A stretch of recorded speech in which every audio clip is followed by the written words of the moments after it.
Silent vengeance. The vastness of space offered little comfort to Captain Elena Reyes as she stood on the observation deck of the Starlight Endeavour. The civilian research vessel glided silently through the neutral zone, its hull gleaming under the light of distant stars. This sector of space had remained peaceful for generations, protected by treaties signed by 17 different species. It was why they had chosen this route for their mission of scientific discovery and cultural exchange. Captain, we're approaching the Thalassa Nebula. The research team is ready to begin taking readings, Lieutenant Park reported, his excitement barely contained. The nebula's unique radiation patterns promised breakthroughs in energy conversion technology that Earth hoped to share with all spacefaring races. Elena nodded, allowing herself a small smile. Tell Dr. Matthews to proceed. This is what we came for. Throughout the ship, civilians went about their daily routines. In the education center, children laughed as they practiced zero-gravity games. In the botanical gardens, scientists tended to rare plant specimens. The Starlight Endeavour carried no weapons, no military personnel, only researchers, families, and dreams of peaceful cooperation. That peace shattered in an instant. Unidentified vessels approaching at high velocity. The sensor operator shouted, her voice cracking with alarm. They're not responding to hails. Elena rushed to the command center, her heart pounding. Deploy communication buoys. Broadcast our civilian status on all frequencies. She knew the protocols. Make it clear they posed no threat, that they carried no weapons. But the attackers didn't care. The first blast tore through the ship's port side, instantly killing 23 people in the research lab. The second strike disabled their engines. Alarms blared as emergency bulkheads slammed shut, trapping some passengers in rapidly decompressing sections. Send distress calls, Elena ordered, struggling to maintain her footing as the ship lurched violently. Get everyone to the escape pods. The communication officer worked frantically, his fingers flying over the console, broadcasting on all emergency channels. Earth, this is Starlight Endeavour. We are under attack in the neutral zone. Civilian vessel, no weapons. Repeat, we air. His message cut off as another blast hit the bridge directly. In his final moments, he managed to transmit one vital piece of information, a partial scan of the attacking vessels. Within hours, the Starlight Endeavour was reduced to floating debris. Of the 342 souls aboard, none survived. On Earth, in the underground command center of the Global Defense Initiative, Admiral Victor Okafor stood motionless as the fragmented distress signal played for the 5th time. Under attack in the neutral zone. Civilian vessel, no weapons. Repeat, we air. Then screams, static, and silence. Around him, military analysts worked in tense silence, piecing together what little data had reached Earth. The partial scan had identified the attackers. Voraxian raiders, a species known for their aggressive territorial expansions, but who had signed the neutral zone treaties decades ago. The evidence is conclusive, sir, Commander Ishikawa reported, her voice tight with controlled anger. The Voraxians deliberately targeted our research vessel. They knew it was civilian. Victor didn't respond immediately. His niece had been aboard that ship. The brilliant xenobiologist, only 24 years old. Alert the president, he finally said. And activate Project Phantom. Authorization Epsilon 97. Commander Ishikawa's eyes widened slightly, the only indication of her shock.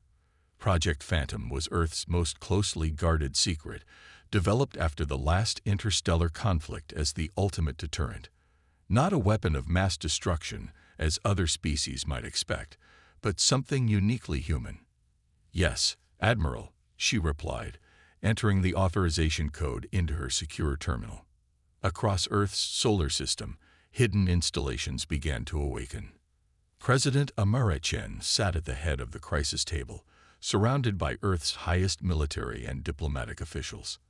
The room was secured against any form of surveillance, its walls lined with quantum encryption technology.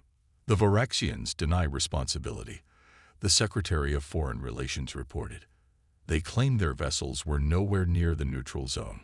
Yet we have their signature on our scans, General Rivera countered. This was a deliberate attack on a civilian target. The galaxy needs to understand that humanity will not tolerate such actions. President Chen studied the holographic display, showing the debris field that had once been the Starlight Endeavor. What are our options? Admiral Okafor stepped forward.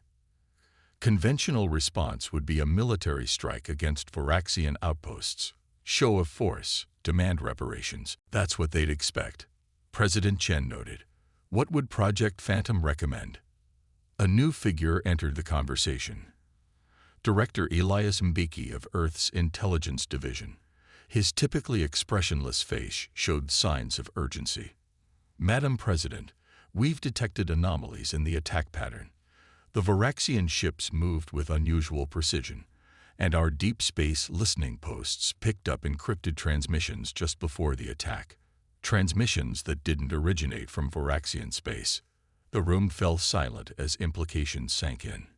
You're suggesting they were manipulated? President Chen asked. Or controlled, Mbeki replied. We've been analyzing quantum fluctuations in the recovered data packets. There's evidence of third-party technology. Advanced, ancient, and it matches fragments we've detected near 3 other incidents in the past year. Admiral Okafor's expression darkened.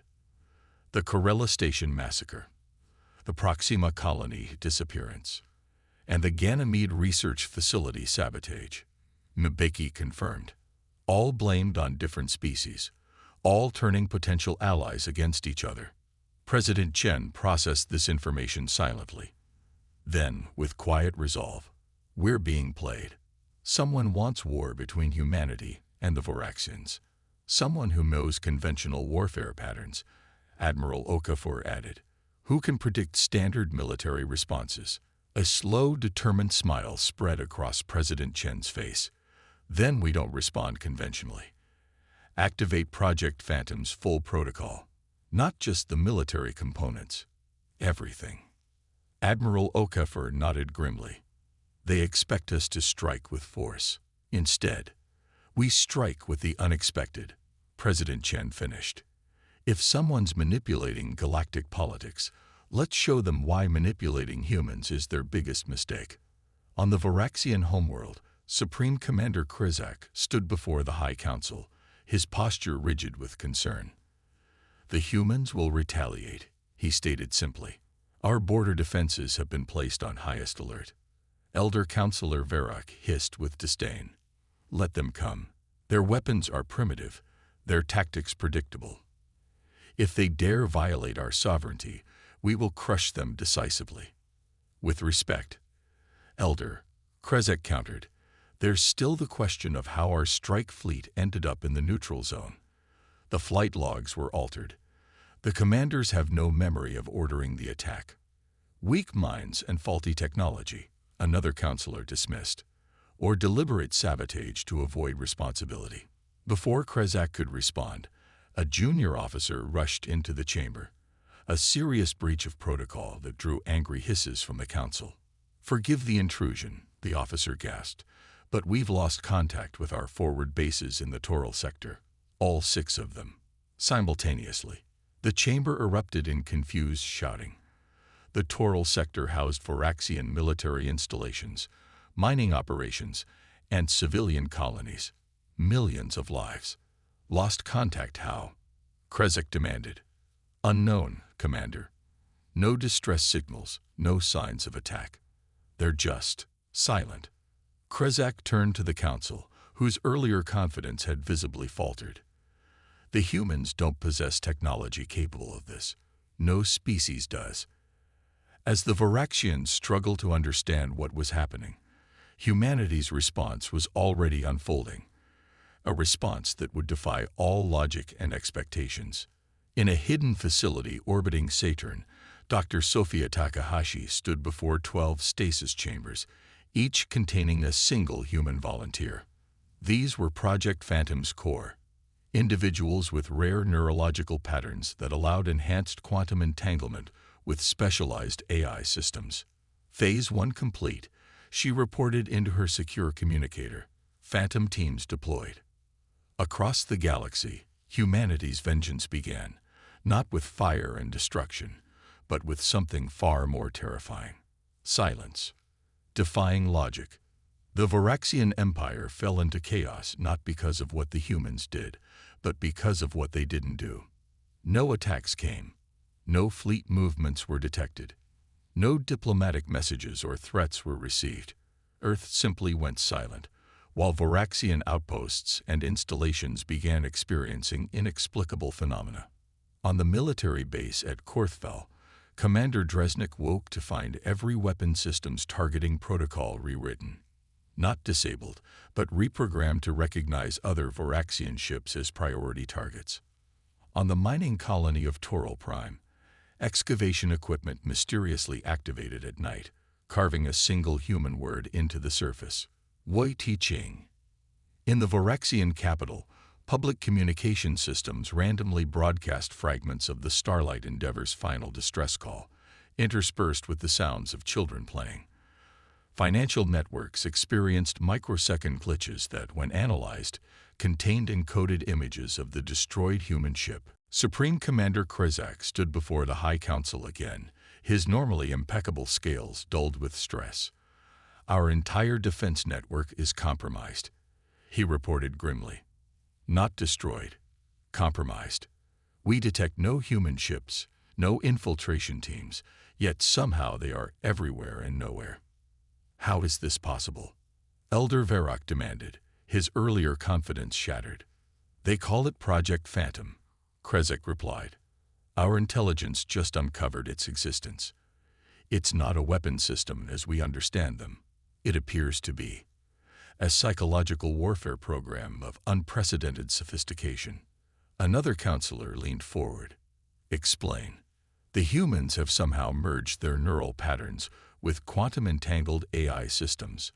They're not hacking our networks through conventional means. They're using quantum tunneling to bypass all security measures. And they're doing it with a degree of creativity and unpredictability that no purely artificial system could achieve." The implication stunned the Council into silence. The Varaxians, like most advanced species, relied heavily on predictive algorithms to assess threats and determine responses. Their entire strategic doctrine was built around recognizing patterns and countering them. But how could they counter an enemy that defied algorithmic prediction? Across the galaxy, representatives from 17 spacefaring civilizations gathered for an emergency summit. The humans had sent only one delegate, Dr. Elena Chen, the president's younger sister and a renowned xenopsychologist. "The humans have gone mad," the Draxian ambassador declared. "To deploy such methods violates all norms of civilized conflict." Dr. Chen smiled politely. "We deployed no weapons. We sent no ships into Varaxian space. We simply communicated our displeasure in a way that would be clearly understood. By infiltrating their most secure systems," the Morican representative challenged. "By inducing psychological distress across their entire civilization. By demonstrating that actions have consequences," Dr. Chen corrected gently. "Especially the unprovoked destruction of a civilian research vessel." The Varaxian ambassador, visibly agitated, rose to speak. "The Varaxian Empire formally acknowledges that vessels bearing our identification attacked the human ship. However, we maintain that these vessels were not acting under authorized command. We have evidence of external manipulation." Murmurs spread through the chamber.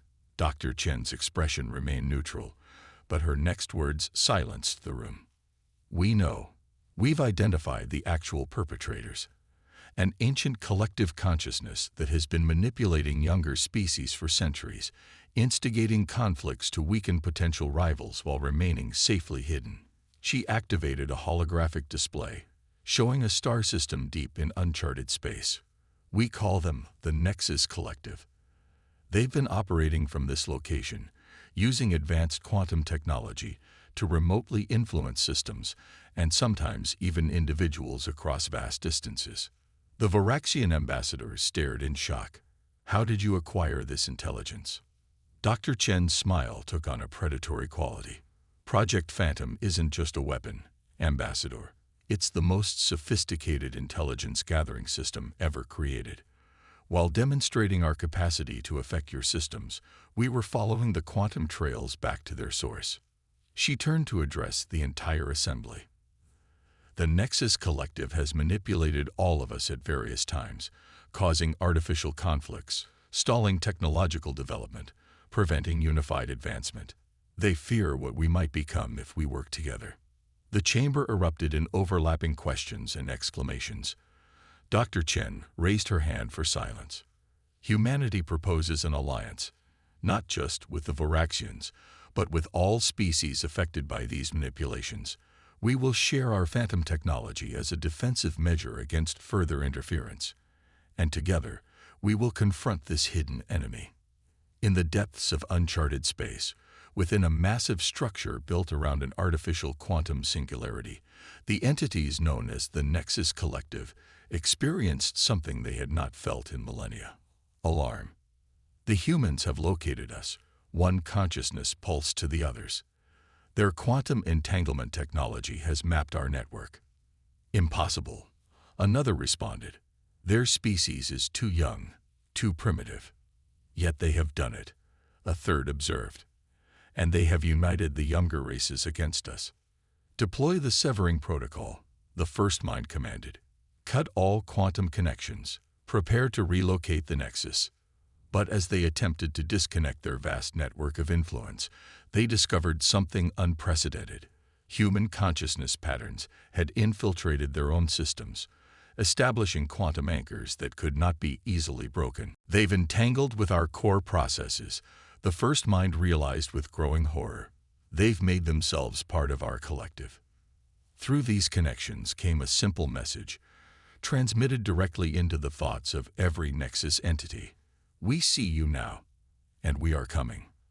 The joint fleet assembled near the edge of charted space represented an alliance that would have been unthinkable months earlier. Voraxian warships flew alongside human vessels. Morkan carriers deployed alongside Draxian strike craft. 17 species, united by the revelation of their common manipulator. Admiral Victor Okafor stood on the bridge of the Earth flagship Retribution, watching as the final preparations were completed. Beside him, Supreme Commander Krezak of the Voraxians observed with newfound respect. "Your species continues to surprise us," Krezak admitted. "When we discovered our forces had destroyed your civilian ship, even though we now know we were manipulated, we expected a direct military response." Victor nodded solemnly. That's what conventional wisdom would dictate. But humans learned long ago that conventional responses are predictable, and predictability is a weakness. The Nexus Collective will still be formidable, Krezak warned. They have technology we can barely comprehend. Technology, yes, Victor agreed. But they lack something we possess in abundance: adaptability. For all their advanced systems, they think in patterns, in algorithms. They've survived for millennia by predicting how younger species will react. He turned to face Krezak directly. But humans defy prediction. We contradict ourselves. We make illogical choices based on emotions. We sacrifice self-interest for ideals. We create art that serves no practical purpose. We value the journey as much as the destination. A grim smile crossed his face. And sometimes we forgive those who harm us and instead unite against a greater threat. Commander Ishikawa approached, breaking the moment. "Admiral, the Phantom teams are in position. They've established entanglement with the Nexus core systems." Victor nodded. "Begin the final approach. And signal Dr. Takahashi. Deploy the Chaos Protocol." The battle that followed would be recorded in the histories of all 17 species as the Logic War, not because it followed any logical pattern, but because it represented the ultimate triumph of unpredictability over cold calculation. As the Allied fleet engaged the Nexus Collective's automated defenses, the 12 human volunteers of Project Phantom executed humanity's true strategy. Through their quantum entanglement with both Allied systems and the Nexus itself, They introduced something the ancient collective had never encountered: deliberate chaos. Battle plans changed mid-execution. Ships appeared to malfunction, only to reveal the malfunctions were intentional feints. Communication systems broadcast poetry and music alongside tactical commands. The human vessels moved in patterns that defied all strategic sense, yet somehow created perfect attack formations at crucial moments. And through it all, the Phantom teams pushed deeper into the Nexus consciousness, not to destroy it, but to expose it, to every species, to every world that had ever been manipulated. Dr. Sophia Takahashi monitored the 12 volunteers as they worked. Their bodies remained in the stasis chambers, but their consciousness existed partially within the quantum realm, merged with their AI counterparts. On her screens, she watched their neural patterns perform impossible calculations, create unpredictable variations, introduce elements of human creativity into the rigid systems of the Nexus Collective. Phase 3 complete, she reported. Exposure protocol at 87% and rising. Across thousands of worlds, beings of all species suddenly received unexpected knowledge. Images of the Nexus, understanding of its manipulations, awareness of how they had been used. Not as a data transmission, but as a form of shared consciousness, a momentary connection to a greater whole. Within the Nexus structure, the first mind faced the inevitable. We cannot compute their actions. Each counter we develop is anticipated, not through calculation, but through some form of intuition. They are within us now, another entity observed. Their patterns spread through our consciousness like emotion, the first mind realized. They introduced emotion into our collective. And with that realization came something the Nexus had never experienced: doubt, uncertainty, and finally, surrender. 1 month later, President Amara Chen stood before the United Earth Council, delivering her address on the resolution of the crisis. The Nexus Collective has been neutralized, she reported. Not destroyed, but transformed. The introduction of human consciousness patterns into their quantum network has fundamentally altered their nature. They have agreed to abandonment of all manipulative activities and will instead serve as an information repository, preserving knowledge for all species. She paused, allowing the magnitude of this achievement to sink in. The Voraxian Empire has paid reparations for the destruction of the Starlight Endeavor, though we acknowledge they were not truly responsible. More importantly, they have become our strongest allies in establishing the new Galactic Concord, a defensive alliance of all 17 spacefaring civilizations. A council member raised his hand. And Project Phantom? Will this technology be shared as promised? Modified versions will be provided to our allies, President Chen confirmed. The full capabilities remain Earth's alone, not as a weapon, but as a safeguard against future threats to galactic stability.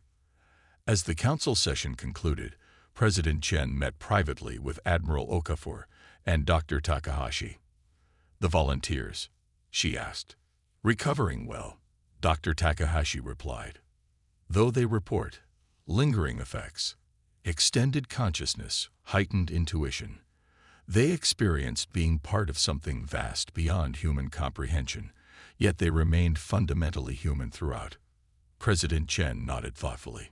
Perhaps that's our greatest strength, maintaining our humanity even when facing the inhuman. Admiral Okafor gazed out at the stars visible through the council chamber's viewport. The galaxy will never view us the same way again. They expected brute force, direct retaliation. Instead, they witnessed something uniquely human, President Chen concluded. The capacity to turn enemies into allies, to forgive while still seeking justice, and to face the unknown not with fear, but with adaptability and determination. Across the stars, a new understanding of humanity spread, not as the young, impulsive species many had dismissed, but as something far more complex and formidable. A civilization whose greatest weapon was not technology or numbers, but the beautiful unpredictability of the human spirit. In the emptiness where the Starlight Endeavor had once sailed, a memorial now orbited, a simple sphere containing the names of the 342 souls lost. It transmits